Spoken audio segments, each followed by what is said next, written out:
बहुत जिनको कमान हासिल था, बहुत ज्यादा जिनको तकवीयत थी वेदों पर,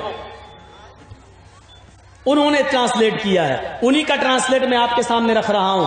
इदम जना, इदम आए, जना जनता। अब एक एक लफ्ज, एक एक शब्द सुनो। इदम आए, जना जनता। उप नीचे, शुरुत कानों के,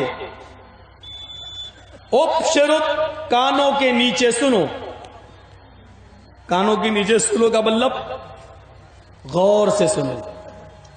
कहते नहीं हम लोग भी कभी कभी अभी देंगे कान के नीचे, तो कान के नीचे यहां तो कोई ना मारता है। कान के नीचे मारने का मतलब क्या होता?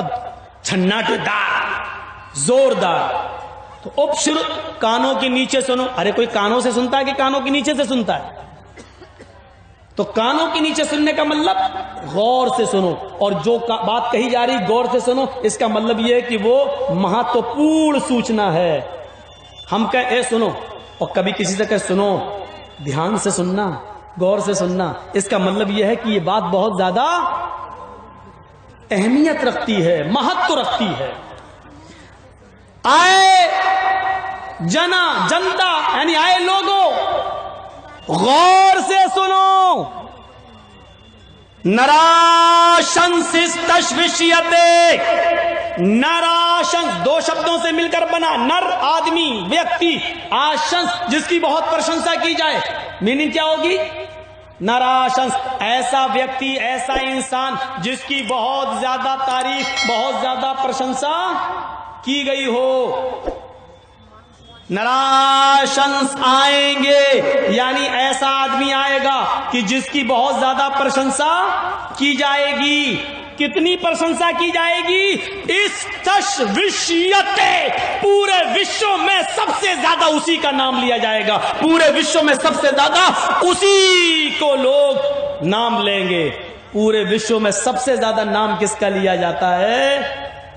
देख लें, सब सोच लो। पूरे विश्व में नार आशंस, जिसकी बहुत तारीफ की गई हो, मोहम्मद। हमद के माना, हमद के माना तारीफ। अल्हम्दुलिल्लाह, सारी तारीफ अल्लाह के लिए, यही है ना। इसी हमद से जब आप बाबे तफील में जाएंगे तो क्या पढ़ेंगे? हम्मदा युहम्मिदु तहमीद। उसी से आएगा मुहम्मिद, तारीफ करने वाला, और उसी से ऑब्जेक्ट आएगा मोहम्मद, तारीफ जिसकी सबसे ज्यादा की गई हो। देख रहे हैं आप, मोहम्मद की मीनिंग क्या हुई?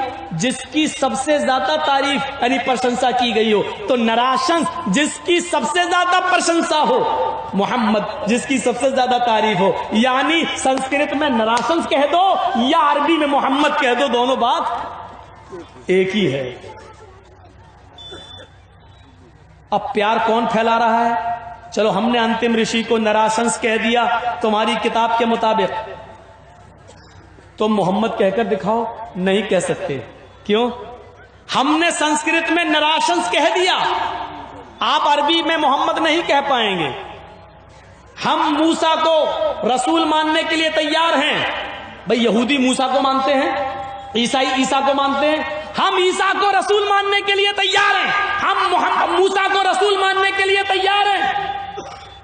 आओ यहूदी, ईसाइयों, आओ तुम जरा मोहम्मद को रसूल मानने के लिए तैयार हो जाओ। नहीं होंगे। अब देखो भाईचारा कौन पैदा कर रहा है। देखिए, मैं तो यहां तक कहता हूं कि हिंदू धर्म के अंदर भी कोई ना कोई नबी रसूल जरूर आया है, क्योंकि अल्लाह ने कोई कौम, कोई धर्म और कोई जात ऐसी नहीं भेजी जिसमें रसूल या नबी ना भेजा हो। वले कुल्ले कौमिन हाद, हमने हर समूह के अंदर एक डराने वाला, सचेत करने वाला एक रसूल भेजा है। जब हर कौम के अंदर एक रसूल आया तो जाहिर है हिंदू धर्म में भी रसूल आए। कृष्ण जी और रामचंद्र जी भी कोई रसूल हो सकते हैं, हम इसका इनकार नहीं कर सकते हैं, मना नहीं कर सकते। हो सकता है कि हिंदू धर्म में आए हुए ये लोग रसूल हो, और रसूल अगर नहीं माने तो ये तो मानना पड़ेगा मर्यादा पुरुषोत्तम थे, सबसे बड़े महान पुरुष थे। क्योंकि रामचंद्र जी की शिक्षा कुरान से मिलाइए, कृष्ण जी की शिक्षा कुरान से मिलाइए, बहुत सी बातें हमें और आपको मिलेंगी। देखिए ऋग्वेद में क्या कहा गया? महिदेवस्य सवितु परिष्टुति। अब ये मंत्र है ना, इसका तर्जुमा क्या हुआ? महान है, देवस्य हमारा देवता, सवितु सारी की सारी परिष्टुति प्रशंसा उसी के लिए है। अब मिलाओ, हमारा वो देवता महान है जिसके लिए सारी की सारी प्रशंसा है, तारीफ है। इसी को कुरान में कैसे कहा गया? अल्हम्दुलिल्लाहि रब्बिल आलमीन। तमाम तारीफें उस अल्लाह के लिए हैं, सारी तारीफ प्रशंसा उस अल्लाह के लिए है जो दोनों जहान का परवरिश करने वाला, जो दोनों जहान का रब है। देख रहे हैं, बसुरु दयामाना, ऋग्वेद कहती है वो बड़ा दयालु है। हमारा कुरान कहता है अर्रहमान अर्रहीम, वो बड़ा रहमान और निहायत रहम करने वाला है। हिंदू धर्म और इस्लाम की शिक्षा देख रहे हैं आप? देखिए, दिल करता है कि एक शेर पढ़ दूं। कौन कहता है हम तुम में जुदाई होगी? जुदाई अंतर, फर्क, तफरीक, अलग थलग। कौन कहता है हम तुम में जुदाई होगी? रामायण और गीता के श्लोक और कुरान की आयतें पढ़ने के बाद जर्जीस प्रेम का ये निमंत्रण देता है, कौन कहता है हम तुम में जुदाई होगी? ये हवा तो किसी दुश्मन ने उड़ाई होगी। हिंदू और मुसलमानों को एक दूसरे से अलग करने वाला कोई दुश्मन है, उसी ने ये खबर उड़ाई होगी। ये शायर ने कहा था, लेकिन शायर अगर जिंदा होता, वो कभी जिंदा होता तो हम उसकी इजाजत ले लेते और इस शेर में थोड़ी सी चेंजिंग कर देते और ये शेर पढ़ देते। कौन कहता है हम तुम में जुदाई होगी? कौन कहता है हिंदू मुस्लिम में जुदाई होगी? ये हवा तो भाजपा के नेताओं ने उड़ाई होगी। बल्कि दो कदम आगे बढ़ के हम ये कह देते, कौन कहता है हिंदू मुस्लिम में जुदाई होगी? ये हवा तो मोदी और अमित शाह ने उड़ाई होगी। अगर वो शायर जिंदा होता तो मैं ये शेर जरूर पढ़ता, उससे इजाजत ले लेता, लेकिन अभी मेरे शेर को मीडिया वाले इसी को उछालेंगे। देखिएगा, इसी शेर को, इसको काट देना, जरूरत नहीं है इसकी। हम प्रेम की बात कर रहे हैं तो प्रेम होना चाहिए। देख रहे हैं धर्म कितना इंसानियत सिखला रहा है। जो मंत्र इधर वो मंत्र इधर। अच्छा, अजान होती है तो आप क्या करते हैं? आज कुछ सवाल आपसे भी कर लूं। अजान होती है तो आप क्या करते हैं? किसी को नहीं मालूम।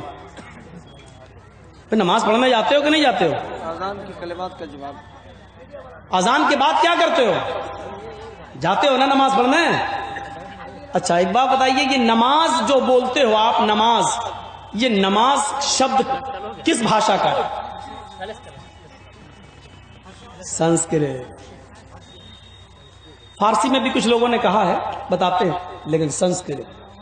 अब आप इसका उच्चारण देखिए क्या है। नम प्लस अज, नम प्लस अज, दोनों को मिलाया तो क्या हुआ? नम अज, नमाज। नम सर झुकाना, कहते नहीं ओम नमः शिवाय, शिवाजी को सर झुकाना, शीश माथा टेकना, इसी से बना है नमस्ते, नम अस्ते। आपके सामने हम अपने सर को झुका रहे हैं, नमस्कार। हम नम सर को झुकाना आपके सामने पेश कर रहे हैं। नम सर झुकाना, अस ईश्वर। मीनिंग देखिए, वही किताब नालंद विशाल सब सागर, अस ईश्वर अल्लाह, नम